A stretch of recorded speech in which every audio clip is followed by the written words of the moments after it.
Dayı nətərsiz? Sağ ol qadınım, yaxşı, xoş gəlmisiniz. Xoş günlərə gələk hər zaman. Sağ ol. Mehriban necə övladdır? Gözəl övlad nətər olmalıdır ki, övladın pis olar, yox. Bu da ki, elə bir gözəl övladdır ki, Allah'ın olsun, yəni heç bunun kimi mən sadərəm bəlkə də heç bir atanı, ananı, qardaşı çox istəyən ola bilməz. Yəni elə bir uşaqdır. Dayı necə oldu müğənni olmaq qərarına gəldi? Necə oldu icazə aldı sizdən? Vallahi belə ki, səsi var idi o vaxtı. Biz onda Çapayevdə olurduq. Orta məktəbdə oxuyurdu. Əlibaba müəllim o vaxtı bunu istədi, məndən vermədim. Dedi ki, belə uşaqda yaxşı səsi var, gəlsin oxusun. Mən də vermədim. Dedim, yox, lazım nə, müğənni nədir, qız nədir? Ora-bura, yəni, belə. Sonra da arxada zümzüməli idi də. Sonra da birisine de baktım, gördüm oxuyur da bunu nə deyim ki, geri çəkil. Dedim bala, gedir hələ. Bilseydim elə əvvəldən derdim ki, elə ged oxu bala. Yəni bir belə vaxtı keçirməzdi də ona görə. Dayı, bəzən efirdən baxdığınız zaman Mehribana baxıb nəyə əsəbləşirsiniz? Yox, əsəbləşmirəm. Dayı, nə bura şad oluram. Yox, əsəbləşmir, hara əsəbləşir? Daha da deyir ki, mən gördümüşəm də, atam həmişə gəlib gedəndə bizə də hər səhər bizə gəlib dəyib gedir. Çünki iş yerisi mənim evimə yaxındır deyə. Hər səhər bir gün fırlanır, çıx gedir də. Hər dəfə gəlib görürdük ki, bütün show biznes bizdədir, hamı bizdədir, oturub danışır, gülür.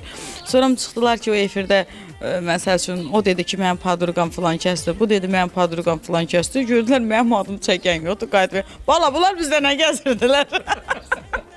Ona görə deyir ki, ver cavabların hamısını. Dayı, bəs bu Mehribanın efirdə geyimlərinə, keçimlərinə baxdığı zaman demirsən, bala, bu nətər geyimdir, bəzən geyimi xoşuna gəlməyəndə? Yox, o pis geyinmir ki, qəşəng əla geyinir o. Yəni o bir bax ki, bir oxuyanların o birilərinin də geyiminə bax, buna da bax ki, gör nətər geyinir o. Bunun bir pis cəhətli geyinməyə baxır. Həmişə gözəl geyinir. Ona görə ki, bilir ki, onun atası var, anası var, qardaşı var, qoxum övladı var, uşaqları var. Ona görə həmişə özün gözləyəndir. Bilir nətər lazımdır. Qoxum övladı var. Bizim nəsil kökümüz balaca nəsil kök deyil, böyük nəsil kökdür. Qəmbər oğlar. Qəmbər oğlar.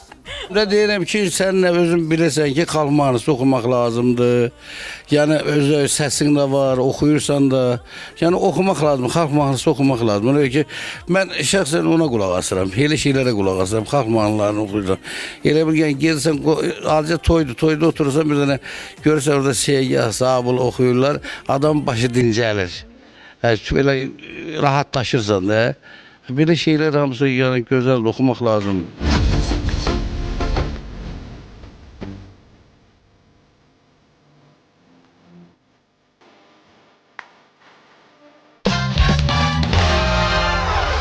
Mehribandan razısınız bir ana kimi. Bəli. Razı. Nə iradlar bildirirsiniz Mehribana? Yaxşı mahnılar çıxarsın, yaxşı ad sanı olsun. Nə deyə bilərəm də bundan alt? Nə deyim? Yaxşı çatışmayan xüsusiyyəti hansıdır? Hər şey yaxşıdır. Yaxşıdır. Sən Mehriban nəysən?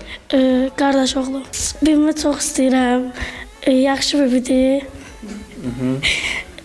Ürəyimdə. Eşitmişəm ki, sənin də qəşəng səsin var. Bəli. Oxu görək. Bir nə kimi hərdən qalxar göyən alən, bir an görünə yar, sənsiz mən anayam. Allah. Böyüyəndə müğənni olmaq istəyirsən? Bəli. Elvin xoş gördük. Mən bilirəm ki, Mehribanla işbirliyin var. Bəli. Mehribanla işləmək çətin deyil ki. Yox, Mehriban hər şeydən əlavə biz Mehribanla dostuq. Yəni mən show biznes ilə iş dəfə Mehribanla gəlmişəm, Mehribanla işləmişəm.